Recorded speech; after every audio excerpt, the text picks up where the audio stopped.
Now, breaking news from WRAL. Coverage you can count on. Right now on Fox 50, deputies are surrounding a home in Johnston County. We'll tell you what we're learning from that scene. And cloudy skies to start with this morning, but I'll show you when a little bit of sun peeks out and brings us a really warm afternoon. Plus, the Raleigh store owner accused of killing his customer will testify in his own murder trial today. What we're expecting to hear as Tazir Zarqa takes the stand once again today. It's been a brief bit of time there Friday. He'll be back on it for a full day today. Good morning to you. I'm Jeff Hogan as we get our Monday started here together. 8 a.m. is the time, and it is still foggy, cloudy out there pretty much wherever you turn. Elizabeth Gardner in the WRAL Severe Weather Center with that look at Apex. Yeah, gray skies here as we look down Salem Street, but we're seeing the bottoms of the clouds lifting a little bit. We had a lot of low cloud cover, still plenty of cloud cover this morning as you're heading out the door. Our temperature in the triangle, 42 degrees currently. Checking the visibility, it's a mile in Roxborough as well as Durham and Raleigh, and so we would still consider that low clouds, but not necessarily fog. Visibility would be down to about a quarter of a mile for fog. It's a chilly 37 in Roxborough, but almost 50 in Fayetteville and Clinton, and temperatures in the triangle are mainly in the low to mid 40s currently. Hour by hour forecast brings us all the way up to 61, which will be a little above normal. And we should see a bit of sunshine. We're not going to completely clear this afternoon, but a few peaks of sunshine on and off later today. Tomorrow, we could see temperatures near record highs. I'll show you what that'll look like coming up, Ken. Oh, Elizabeth, happening now in the WRAL Traffic Center. We continue to track that situation that's happening really right now in these I-40 eastbound lanes near the Orange County this morning, near Hillsborough. If you have some friends coming in this morning, tell them to take a Mebane exit, really, and get off and get over on Highway 70 as an alternate route coming in.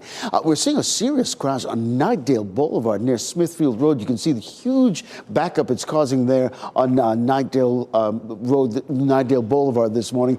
You might want to get off on maybe Smithfield Road and take Poole Road as an alternate route this morning because we're not sure exactly how long that's going to take, just in case Knightdale Boulevard is part of the morning commute.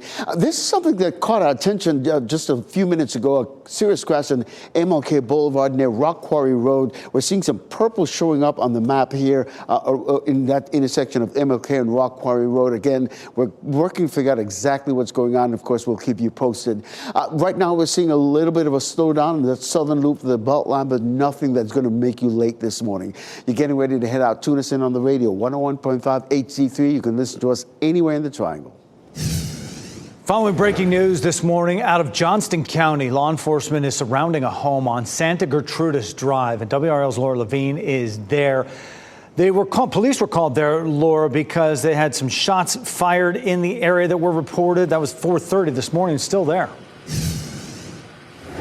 And Jeff, we're learning so much information this morning from Broadcastify radio traffic. Here at the scene, investigators have spent a lot of time at these two homes here on Santa Gertrudis Drive. You can see currently investigators have this area now blocked off, and they've spent a lot of attention, a lot of focus in these two homes. Now, we know the shots fired called happened in the 4 o'clock hour just before 4:30 this morning. Broadcastify radio traffic reveals the person who was shot here called 911 and told authorities someone fired a shot through their door. Take a listen to the quick response that followed. Shooting. Area 520 Santa Gertrudis Drive. 520 Santa Gertrudis Drive. Scene is not secure. Scene not secure at this time. So that call also indicates that the victim was hit by a bullet in the shoulder and taken to the hospital by EMS. Right now, we are still working to gather so much information, working to learn more about what led up to this shooting and if the sheriff's office has anyone in custody. Laura Levine, WRAL News. We are live in Johnston County. A Raleigh grocery store owner who is accused of killing a customer will be back on the stand this morning when his murder trial resumes. WRAL's Heidi Kirk joins us live from the Wake County Courthouse. Heidi, the attorneys there for Tazir Zarqa say the claim of self-defense will continue on the stand today. Jeff, good morning. And this is a case that we've been following for some time now. In fact, we had WRAL reporters inside the Wake County Courthouse every single day this week to bring you the latest updates. Now, Tazir Zarqa could face more than 20 years in prison if he is convicted of his crimes. Now, you'll remember back in April of 2023, Zarka was charged with stabbing 27-year-old Mark Garrity to death during an alleged shoplifting attempt. Now, on Friday, the judge allowed the jury to go to Taz's supermarket to gain an understanding of where that stabbing happened. Now, on Friday as well, the state pointed out his supermarket was a hotbed for crime, with police responding there hundreds of times over the last 5 years. Trespassing, larcenies, your standard disturbance. Now, Zarka is expected to take the stand first thing this morning. We'll have reporters inside the courtroom to bring you those updates. We are expecting that testimony to run rather long. Heidi Kirk, WRAL News, live in downtown Raleigh. And WRAL will be there as Zarka takes the stand again today to testify. You can tune into our newscast at 4 till 7:30 this evening for updates on those closing arguments and when the jury will head into deliberation. Authorities are trying to find a wrong-way driver whose crash killed a woman and left 3 people, including a child, seriously hurt in Johnston County. It happened on Highway 70 near the Cornwallis Road overpass about 3 a.m. Sunday. 2 cars hit head-on after the BMW went in the wrong direction on the highway. 4 people were in that car that was hit. The front passenger, 24-year-old Courtney Atkins, died on the way to the hospital. The driver and the 2 passengers in the backseat were seriously hurt. One of those passengers was a boy under the age of 5. Troopers say the wrong-way driver ran away from that crash. Several people are out of their apartments this morning after a large fire at a complex in Goldsboro. The apartment complex is on Peachtree Street in Goldsboro, and that fire spread to several units in the building. You see the picture of the smoke rising above that building there. No one was hurt. Investigators are trying to figure out what caused that fire.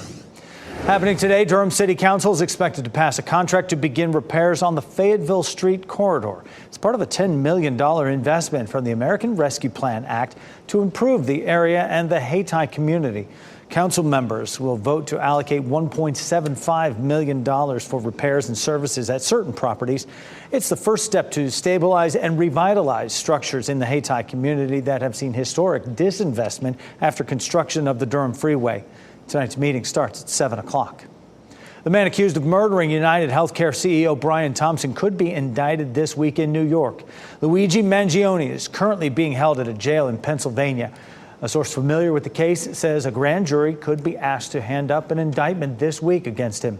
This would strengthen the Manhattan District Attorney's case for extradition by making the charges official.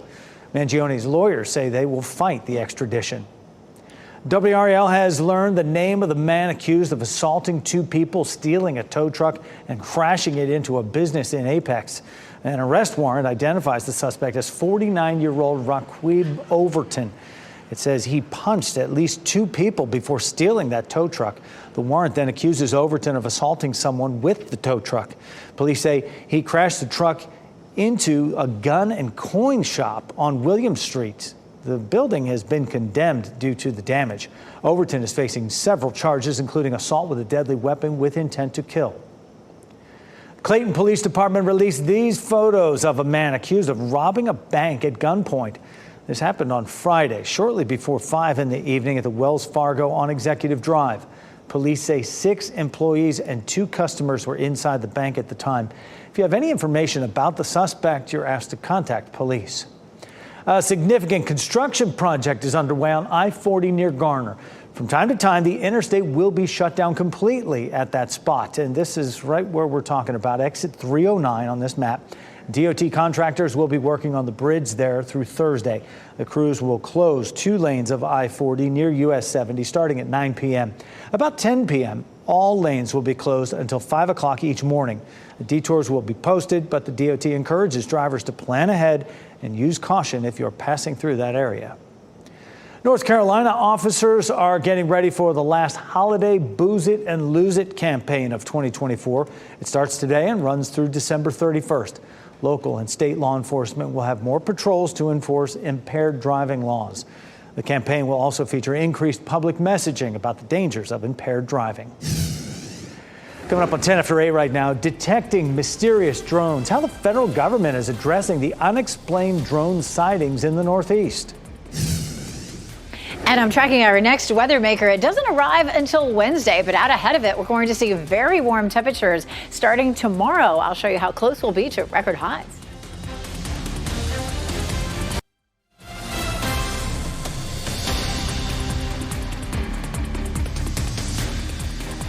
Eight 12 is the time right now. Chapel Hill's the spot there. As we take a look at that Franklin Street intersection, top of the hill restaurant camera there.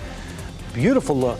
I mean, if you like clouds, it is mild, so we have that going for us. Elizabeth Gardner in the WRAL Severe Weather Center right now, so nothing too terrible out there the next couple of days. Yeah, it's not too cold out there, and we're only going to start to warm up from here. We take a live look at Fayetteville. Cloudy skies, cloudy in Apex and in Raleigh there at North Hills, and of course in Chapel Hill too. That's courtesy of Top of the Hill Restaurant. But this afternoon, we'll likely have the clouds begin to break up. It'll be after lunchtime. I'll take a closer look at that coming up. But we got so many of these amazing Weather Watcher photos. This is Kimberly Call from Raleigh, and this is the moon with the halo around it. We tend to see that when we have high thin clouds that are formed with ice crystals, and the moon's beams shine through that, creating that halo effect. But meteorologist Chris Michaels is coming up in just a few minutes to talk a little bit more about when we typically see those. Weather Watcher photos, go to WRAL.com, search Weather Watchers. We love to see your photos. Send them our way. Along our front, which is our big weather maker of the week, we have some strong thunderstorms. Matter of fact, a severe thunderstorm warning there across parts of the Midwest. Lots of thunder and lightning. Ahead of the front, it's going to be very warm. Behind the front, it's really going to be cold. So this is a pretty powerful front. However, we don't see a whole lot of rain with it. This is Wednesday. Wednesday morning, we kick things off here at 5 a.m. and we'll see just a few isolated showers. This is a new run of the computer model. It's even drier than the one that came through a little bit earlier. The front itself will roll through during the evening, and we may see a bit more rain, but a lot of that is going to go to our north. So right now we have a 30% chance Wednesday night. It looks like, later in the afternoon and evening before we would see that rain. That will drop our temperatures somewhat, but we'll get a reinforcing shot of colder air that returns by Saturday. It will be dry. We're not looking at any snow with this, but we're going to go from 70s to tomorrow and Wednesday to 25 on Sunday morning. So it's going to be a big drop. Looking ahead to the week of Christmas, the Arctic air retreats a little bit, but it still stays chilly, and we'll be tracking a front. It doesn't look like the precipitation and the temperature will line up for snow lovers, though. We've got about a 4% chance of a white Christmas here, but in Boone, it's about a 30% chance. It does look like it could be a little wet for Christmas. High temperatures likely to be in the 50s for highs. The warm temperatures with us for tomorrow and Wednesday. If you're looking to get outside, Tuesday looks fantastic. It's going to be awfully cold over the weekend. Well, it's been happening now in the WRAL Traffic Center. Things are definitely beginning to clear out a little bit in terms of what we're seeing on I-40 eastbound near Orange County this morning. So that's good news to report. I've been telling people to take Highway 70, but not a problem this morning. This is a situation that's brewing this morning. We've got a really serious crash on Knightdale Boulevard, causing quite a bit of delays there. Depending on where you are this morning and you're coming into the capital city, you might want to take North First Avenue, or you can take Old Knightdale Road over to Smithfield Road, and that'll get you around the slowdown that we're seeing there on Knightdale Boulevard. Especially if you're listening to us on the radio this morning, keep those alternate routes in mind. We are seeing another serious situation on MLK Boulevard and Rock Quarry Road at that intersection. Whenever you see purple on the map, it indicates that some type of lane closures in that area. We're working to get some more information for you, but you might want to avoid that area, but take Raleigh Boulevard as an alternate route this morning. As we isolate the Beltline, we see the usual congestion building on the northern side of the Beltline. There's a live look at I-440 and Capitol Boulevard this morning. Traffic has definitely picked up, but flowing at a slow, steady clip this morning. Those major routes coming into the capital city, the main concern right now is just about a 7-minute delay coming in from Wake Forest this morning. All right, folks, take a look at this. A lot of you across our viewing area sent us these pictures of a halo around the full moon over the weekend. And some folks are wondering if that means snow could be on the way.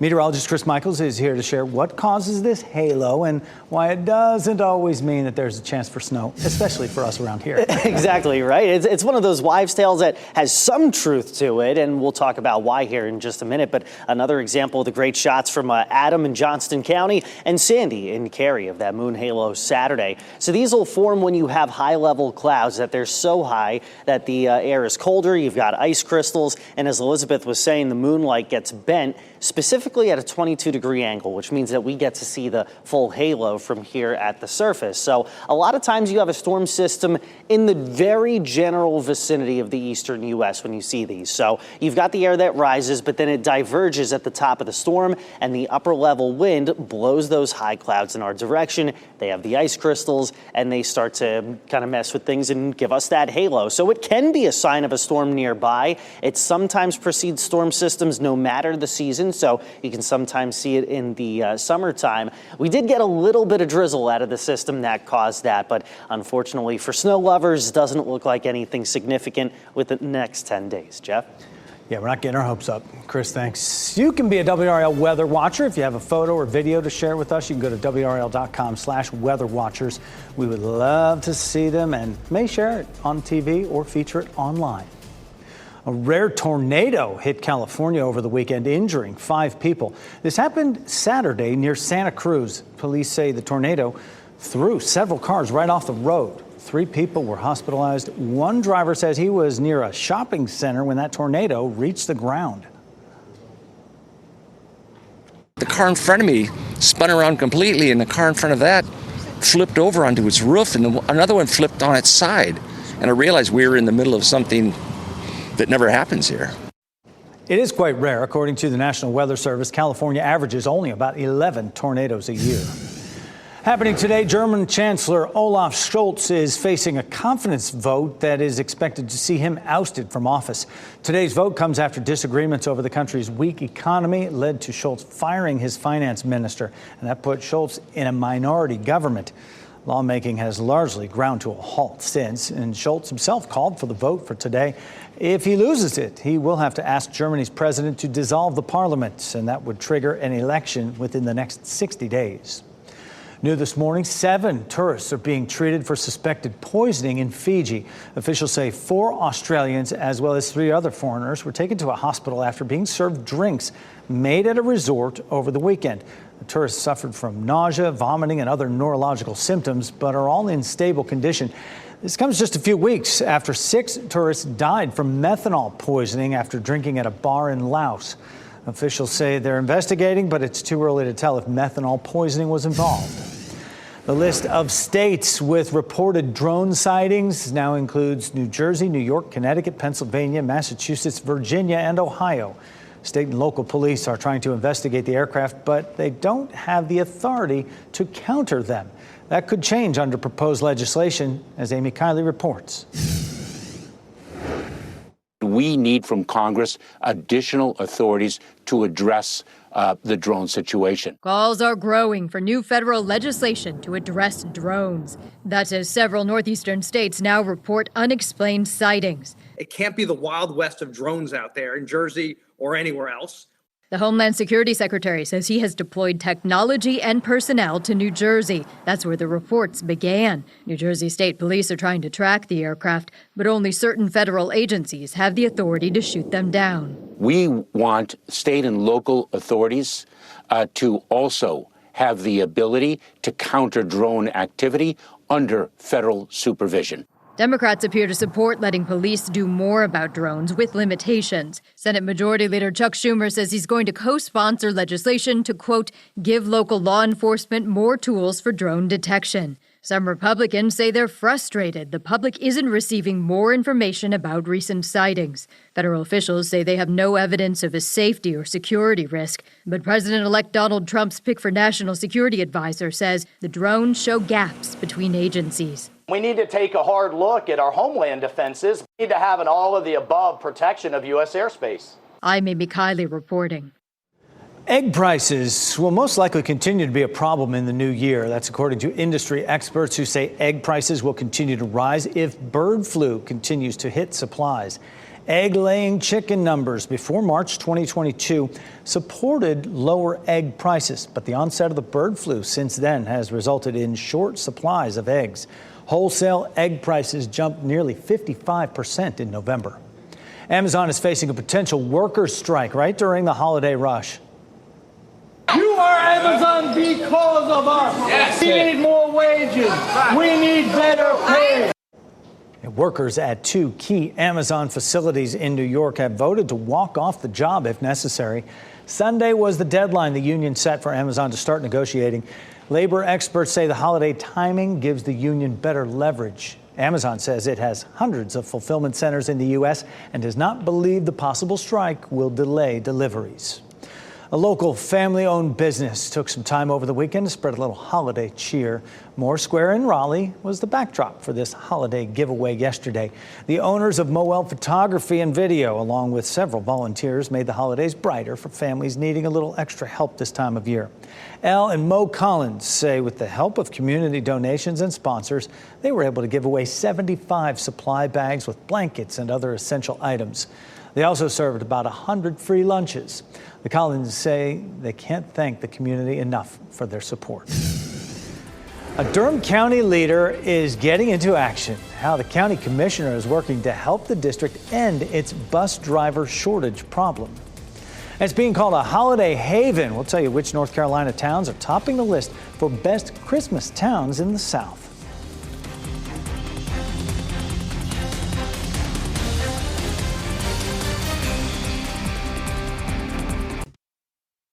As you get into your car, tune to WRAL News Plus on your radio. In Raleigh on 99.3 FM. In Durham, 96.5 FM. And everywhere on 101.5 HD3.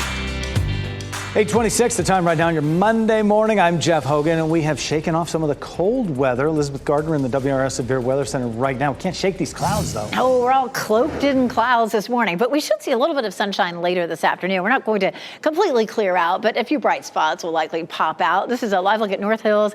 Pretty gray out there this morning, and cool, but not cold. 39 in Lewisburg, 49 in Fayetteville, 40 in South Hill, and 50 degrees there in Goldsboro. And it will be a mild afternoon. We'll climb up into the low 60s for highs. Even the evening temperatures are still on the mild side in the mid 50s. We're looking at even warmer temperatures tomorrow, up to around 70 degrees, Ken. All right, Elizabeth, happening now in the WRAL Traffic Center. That crash I've been telling you about on Nightdale Boulevard cleared in just the last few minutes or so, but we're still seeing the lingering delays there on Nightdale Boulevard. So just in case you're getting ready to head out on Nightdale Boulevard as part of your morning commute, just know you can take Old Nightdale Road over the Smithfield Road and get around that. In terms of some of the other major routes coming into the capital city this morning, really the troubled spot. If trouble is 6 minutes, it's trouble. 6 minutes coming in from US 1 from Wake Forest. I'll have an update at the bottom of the hour over at Fox 50. A Raleigh grocery store owner accused of killing a customer will be back on the stand this morning. Tazir Zarka faces up to 20 years in prison for stabbing and killing Mark Garrity. Zarka's attorney says he's expected to continue his claim of self-defense. The case will likely go to jury following his testimony today. Next on Fox 50, Johnston County deputies are investigating a shooting at a home. And up next on Today, meet the Seattle Seahawks mascot.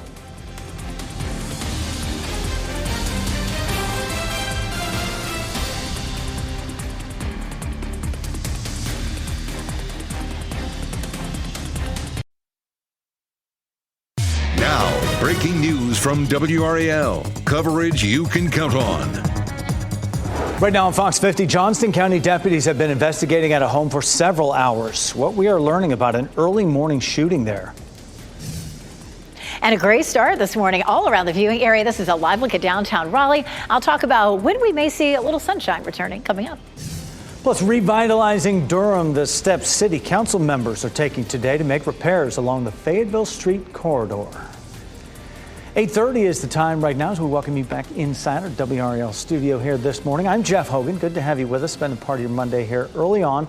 Elizabeth Gardner over in the WRAL Severe Weather Center. It'll be a little later by the time we get a little sunshine out here. Not yet, though.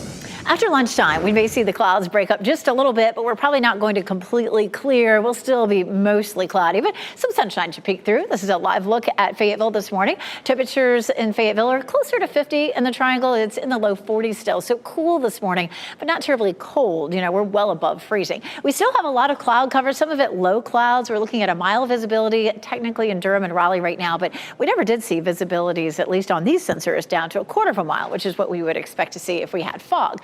37 in Roxborough, but 49 in Fayetteville, Clinton, and Goldsboro. So temperatures are slow to warm up, but we get closer to lunchtime, we're going to notice a much bigger jump in the temperature. We should climb into the low 60s for this afternoon with a little bit of sunshine. Tomorrow we'll add 10 degrees to that. I'll show you how close we'll be to record highs. Coming up, Ken. Elizabeth, at 8:31, all new into the WRAL Traffic Center. We just got reports of this crash that happened on I-40 westbound near the US 64 US 1 exit ramp. You can see it's causing some major congestion and delays stretching all the way back to even Lake Wheeler Road this morning. I'll keep an eye on that for you, but we're still seeing some congestion building on the exit ramp to 440 as well. We're also knowing that this crash that we've been telling you about on Nightdale Boulevard, it has cleared, but you can still see the lingering delays. If you're still concerned about getting around that, always know you got Old Night Road right there. You can get over to Smithfield Road and then get back to Nightdale Boulevard, and that'll get you around the slowdowns that we're seeing right now on that area. In terms of the major routes coming into the capital city, very little to no delays really, because usually you're seeing double-digit times coming in from Wake Forest this morning, just about a 5-minute delay, and just about a 3-minute delay on those lanes coming in from US 1 out of the Apex area. Over in the Bull City, similarly, we're seeing very little to no delays, just about a 5-minute delay coming in on 501 this morning, and 98, you're looking at a 5-minute delay. Those westbound lanes of I-40, you're looking at maybe at a 7-minute delay. For, again, nothing that's going to make you late for wherever you're headed this morning. 101.5 HD3, that's the station to listen to us anywhere in the Triangle. Breaking news we're following out of Johnston County. Deputies are investigating a shooting at a home there. They responded to a scene on Santa Gertrudis Drive just after 4:30 this morning, and WRAL's Laura Levine is there right now. Laura, that scene has been active for hours, figuring out what led up to the shooting. Jeff, we have seen investigators really focusing their attention on two homes here on Santa Gertrudis Drive. Here at the scene, we still have two deputies parked in front of this home in particular, where you see the caution tape wrapping around this area. We know the first call of shots fired came in just before 4:30 this morning. Broadcastify radio traffic reveals the person who was shot here was the person who actually called 911 and told authorities someone fired a shot through their door. Take a listen to the quick response that followed that call. Shooting. Area 520 Santa Gertrudis Drive. 520 Santa Gertrudis Drive. Scene is not secure. Scene not secure at this time. So the call also indicates the person who was shot there, the victim, was hit by a bullet in the shoulder, and they were taken to the hospital by EMS. Right now, we are still working to learn more about what exactly happened here in the early morning hours, what led up to the shooting, and if the Johnston County Sheriff's Office has anyone in custody here in this area where this all took place in Clayton today. Laura Levine, WRAL News, live in Johnston County. A Raleigh grocery store owner who is accused of killing a customer will be back on the stand this morning when his murder trial resumes. WRAL's Heidi Kirk shares Tazir Zarka is expected to continue his claim of self-defense. Our WRAL reporters were inside of the Wake County courtroom every day last week for this highly anticipated trial. Tazir Zarka could face up to 20 years in prison if convicted. Zarka is charged with stabbing 27-year-old Mark Garrity to death in April 2023 during an alleged shoplifting attempt. Now, on Friday, the judge allowed the jury to go to Taz's supermarket to gain an understanding of where this stabbing happened. On Friday, we also heard from Zarka for the first time about his history, including a battle with cancer during the time of this incident. I really started feeling really bad with that cancer. I am there every single day. Now, Zarka is expected to take the stand first thing this morning, and we've heard from sources that the testimony is expected to run long. Heidi Kirk, WRAL News in Raleigh. And WRAL will be there for all of it as Zarka retakes the stand to testify today. Tune in to our newscasts a little later from 4 until 7:30 this evening for updates on closing statements and when the jury will head into deliberation. Authorities are trying to find a wrong-way driver whose crash killed a woman and left 3 people, including a child, seriously hurt in Johnston County. This happened on Highway 70 near the Cornwallis Road overpass about 3 a.m. Sunday. 2 cars hit head-on after a BMW went the wrong direction on the highway. 4 people were in the car that was hit. The front passenger, 24-year-old Courtney Atkins, died on the way to the hospital. The driver and 2 passengers in the back seat were seriously hurt. One of those passengers was a boy under the age of 5. Troopers say the wrong-way driver then ran away from that crash scene. Happening today, Durham City Council is expected to pass a contract to begin repairs on the Fayetteville Street corridor. It's part of a $10 million investment from the American Rescue Plan Act to improve the area and the Hayti community. Council members will vote to allocate $1.75 million for repairs and services at certain properties. It's the first step to stabilize and revitalize structures in the Hayti community that have seen historic disinvestment after construction of the Durham Freeway. Tonight's meeting starts at 7 o'clock. Durham Public Schools leaders are trying to put an end to a years-long problem, the shortage of bus drivers. Parents are being asked to drive their students to school at least once a week until mid-January. One county commissioner, though, is taking matters into his own hands. Vice Chair Mike Lee has served on the Durham Public Schools Board of Education for 8 years. He's a parent of 2. He decided to get his own commercial driver's license. He's been picking up shifts to help take students to schools when needed. He began by driving activities buses for extracurricular school events, including one this past Friday. I have a doctorate. I'm a customer success executive. Now I'm a county commissioner. But one of the highlights of my days is driving the bus. It is so wonderful. So the kids say thank you all the time. It is just, it is so wonderful to sit behind the bus. It's so exciting. My wife teases me all the time how excited I get when I get an assignment to drive the bus. Highly qualified. He gets excited about it. Lee hopes to inspire others to get their commercial driver's license and chip in. He said the district is looking at all options to try to solve the driver shortage, including possibly partnering with city bus lines to reduce ridership on school buses with older students. Many parents are calling on Congress to pass a bill that would create more online safeguards for young people. The Kids Online Safety Act would require platforms to have safeguards in place for minors. That would include restricting access to their personal data and parental tools. The bill overwhelmingly passed through the Senate in July, and it also made it through a House committee. However, House Speaker Mike Johnson says the legislation is dead for now.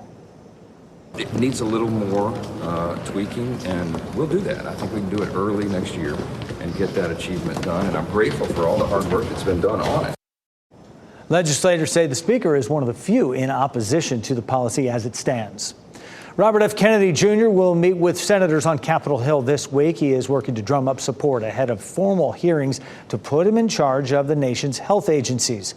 Kennedy is facing scrutiny over past comments about vaccines.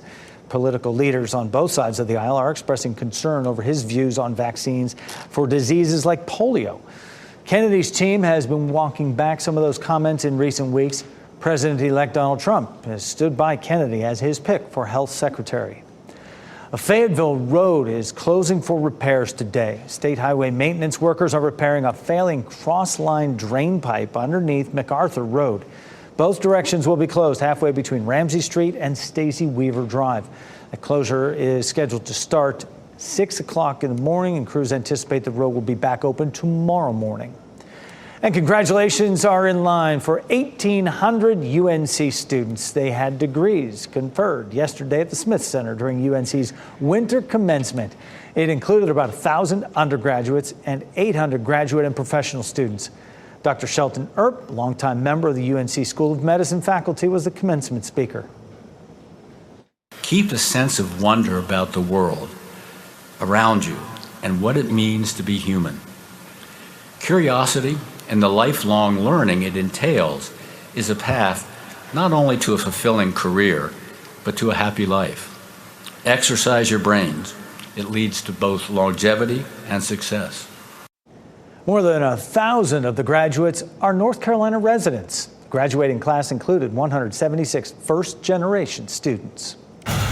Seattle Seahawks lost more than the game against the Green Bay Packers last night on Sunday Night Football. They lost their starting quarterback, Geno Smith, left the game in the third quarter after he hurt his knee. Former UNC quarterback Sam Howell came in and replaced him, but couldn't exactly lead the Seahawks to a comeback victory. Packers left Seattle with a 30-13 win. Week 15 of the NFL season wraps up tonight with 2 games. Monday night, Chicago Bears will be in Minnesota to play the Vikings. Kickoff of that 8 o'clock on ESPN+. And the Atlanta Falcons will take on the Las Vegas Raiders. That game starts 8:30 on ESPN. We're at 8:41 right now on your Monday morning. Jamie Foxx is speaking out after an altercation Hear what the actor has to say about the incident at a Beverly Hills restaurant. Plus, a big honor for the Carolina Hurricanes head coach. How the governor is celebrating Rod Brindamore for his accomplishments on and off the ice. And we have this live look in Wilson, the whirligigs. Pretty mild day on tap all around our viewing area. Elizabeth Gardner is back after the break to tell us about a record-breaking warm-up possibility.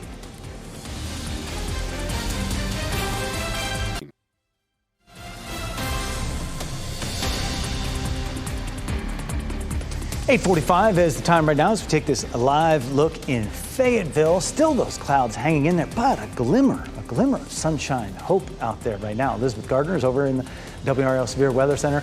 Durham, not quite there yet. Not quite there, no. We'll get there after lunchtime. It's going to be a little while, and then we'll start to see the clouds thinning a little bit. We're not going to really clear out, but I do think we'll see a few peaks of sunshine. But definitely gray here in Durham this morning, 42 degrees, and then we'll climb up to around 60 this afternoon. So it'll be a fairly quick warm-up. We are still seeing a lot of low cloud cover. Visibility in the triangle is at about a mile, and that's an indication of some low clouds, but not necessarily any fog. Watch our cloud cover forecast, though. We're in the 90% range. I would say 100, pretty much 100% of the sky covered with clouds. But once we get past lunchtime, looking at, 70 to 75% of the sky covered with clouds, which gives us, a few peaks of sunshine. We haven't seen temperatures warm up very much yet because of the cloud cover. Still 37 in Roxborough, 49 Goldsboro, 43 in Southern Pines. So a cool but not cold start. And then 61 this afternoon in Raleigh, 57 in Durham, and 68 in Fayetteville. It'll be a warm day tomorrow. We're going to add about 10 degrees over today. 71's not quite the record in Raleigh. 73 is the record for tomorrow. And then in Fayetteville, that record for tomorrow is 80 degrees. So we're not going to be too close to that, but still, nice and warm for the next couple of days. This front is going to change all of that for us. We're seeing warm temperatures ahead of the front and cold temperatures behind it. So we'll continue to see our temperatures building through Wednesday, but the front comes through Wednesday. There have been some scattered thunderstorms along that front. So it's a pretty strong one, but we're going to see the warm temperatures, of course, the next few days. Once the front comes through, we're going to see some cooler temperatures and then a reinforcing blast of temperatures that turn much colder, like an Arctic blast for the weekend. So looking like this, our normal highs 55, 61 today, 71 Tuesday and Wednesday. We bring it back down to normal on Thursday and Friday, but then we're going to drop it another level for the weekend. And it does look like temperatures will stay below average from the 21st. So the weekend before Christmas up to Christmas Day, we have a good chance of below average temperatures. So here's what that looks like. Saturday is officially the first day of winter with a high of just 45 and Sunday only 39. Temperatures may bounce back into the 50s, though, for Christmas Day. The maker of the backpack worn by the person who shot the CEO of United Healthcare says the company and its staff have received threats. This comes after rumors that investigators used the bag to track down and arrest the suspect. In a statement, though, Peak Design CEO Peter Daring said the company has not provided customer information to the police and would only do so under the order of a subpoena. He also said the backpack the shooter wore did not have any uniquely identifying serial number. Two Russian oil tankers, each carrying 4,200 tons of oil, split in half during a powerful storm and caused a massive oil spill in the Black Sea. The tankers sunk. According to Russian authorities, at least one person was killed and 13 other crew members were evacuated. The search still continues for 4 people unaccounted for in those icy waters. A 16-year-old is facing murder charges after police say he killed 4 members of his family. According to New Mexico State Police, the teenager called 911 around 3:30 Saturday morning and reportedly told the dispatcher he had killed his family. Deputies found 4 people inside the home dead from apparent gunshot wounds. The teen has been charged with 4 counts of first-degree murder and is being held in the Juvenile Justice Center in Albuquerque. WRAL Investigates' latest report looks into why convicted criminals found with guns are getting off scot-free in one triangle area. What types of explanations can you think of as to why she may have this policy? It's a good question. And frankly, I'd be really interested to hear from the office why they adopted the policy. Tonight at 6, a local prosecutor is dismissing charges against felons found with firearms. WRAL Investigates has the email that shows the DA's policy after police questioned why the charges were dropped. Actor and comedian Jamie Foxx has released a statement after he was injured during a physical altercation at a Beverly Hills restaurant. He wrote on social media, quote, "The devil is busy, but I'm too blessed to be stressed." A spokesperson for Fox said someone from another table threw a glass that hit him in the mouth during a birthday dinner Friday night. Fox had to get stitches. Police were called to the restaurant, but no arrests were made. Carolina Hurricanes head coach Rod Brind'Amour received a big honor after last night's game. After the Canes beat the Columbus Blue Jackets 4-1, Governor Roy Cooper joined them in the locker room and presented Brind'Amour with a membership to the Longleaf Pine Society. As a coach, as a parent, involvement in youth hockey, and when you think about all of the jobs that the Carolina Hurricanes have brought to North Carolina and their success and the interest in seeing all of these families coming out here, this guy has created a culture of winning and working hard and getting rewarded for your hard work. Great timing doing that after a win as well. Cooper has previously presented membership to former Duke head basketball coach Mike Krzyzewski, and he says he will present membership to former UNC head basketball coach Roy Williams this week. The town of Cary is receiving national attention as one of the best Christmas towns in all the South. Southern Living magazine named the top 18 holiday havens. Cary came in at number 13. The publication noted Cary's celebration of numerous holidays, the giant tree in the park, a gingerbread house competition, the Christmas parade, and much more. Downtown Hendersonville, south of Asheville, also made the list, coming in at number 12. The United Cajun Navy held a Christmas party for families in western North Carolina. And take a look at this. Santa's mules delivered presents for kids at Camp Living Water in Swain County. There was also live music, food, and of course, Santa himself making a visit. Moana 2 was able to keep its top spot at the box office, defeating Marvel's Kraven the Hunter in its debut weekend at the box office. Moana brought in more than $26 million during its third weekend. Wicked is still holding strong. It brought in $22.5 million. Meanwhile, Sony's Kraven the Hunter struggled. It only brought in $11 million during its opening weekend. That is the worst start of a Sony Marvel movie. Popular classic sitcom from 2 decades ago is set to make a comeback now. Variety is reporting Disney Plus has made a deal for a revival of Malcolm in the Middle. The show debuted in 2000 and won 7 Emmys during its 7-season run. Original stars Frankie Muniz, Bryan Cranston, and Jane Kaczmarek are set to reprise their roles. Disney Branded Television has signed up for 4 episodes, and no word yet on a premiere date for all that. Macaulay Culkin says he considered buying the Home Alone home. Netflix is setting the Yuletide mood as well. Here's Douglas Hyde with the Hollywood Minute. Taylor Swift's The Tortured Poets Department tops the Billboard 200 albums chart for the 2nd week in a row. It climbed back to number 1 last week thanks to a new deluxe anthology edition. The album's run has been anything but tortured. It's now spent an impressive 17 weeks at number 1. Macaulay Culkin says he considered buying the Home Alone house when it went on the market last spring. Culkin wanted to turn the Chicago area home into a movie funhouse where visitors could sled down the stairs just like Kevin. But he decided he was just too busy raising his 2 sons to do it. That's what happens when you don't live home alone. Netflix is putting a new spin on their annual Yule log video. You can now stream crackling fireplaces set in the worlds of Squid Game, Bridgerton, and Spellbound. The streams also include Easter eggs and animation tied to the shows. In Hollywood, I'm Douglas Hyde. Just hear the crackling. I wonder if there's a smell that comes with it. Before we head off to break, here are your winning lottery numbers from the NC Education Lottery on your screen right now. Get another check on weather and traffic up next.